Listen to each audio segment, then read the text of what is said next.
भारत ने अगर जंगबंदी की खिलाफ वर्जी की तो मुंह तोड़ जवाब दिया जाएगा। DGISPR लेफ्टिनेंट जनरल अहमद शरीफ का मोदी को वाज़ेह पैगाम, कहा कि जौहरी ताकतों के दरमियान कशीदगी खित्ते को तबाही की तरफ धकेल सकती है। हम जीत का नहीं, खित्ते में अमन का जश्न मना रहे हैं।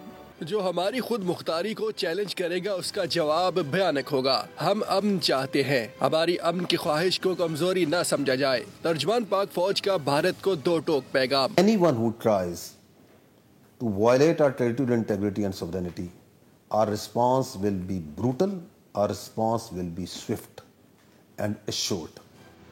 स्काई न्यूज के इंटरव्यू के दौरान DGISPR लेफ्टिनेंट जनरल अहमद शरीफ ने कहा, भारत की जानिब से जंग बंदी की किसी भी खिलाफ वर्जी पर फौरी जवाब यकीनी बनाया जाएगा। दोनों ममालिक के दरमियान संगीन कशीदगी बाहमी तबाही का बायस बन सकती है। If India thinks that it can carve out space for war between India and Pakistan, it is actually a recipe for carving out mutual annihilation.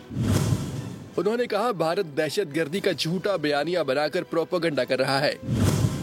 America जैसे ममालिक जौहरी खतरात के पेश नज़र भारत के अज़ाइम बखूबी जान चुके हैं। भारत कश्मीर को अंदरूनी मसला करार देकर कश्मीरियों को हिरासा कर रहा है। इस मसले को अक़वाम मुत्तहिदा की सलामती कौंसिल की करारदादों के मुताबिक हल किया जाना चाहिए। स्काई न्यूज के मुताबिक भारत नाराज है कि अमेरिका इस बहरान के दौरान मसला कश्मीर को उजागर कर रहा है। सब्सक्राइब करें और बेल दबाएं ताकि कोई खबर रह न जाए।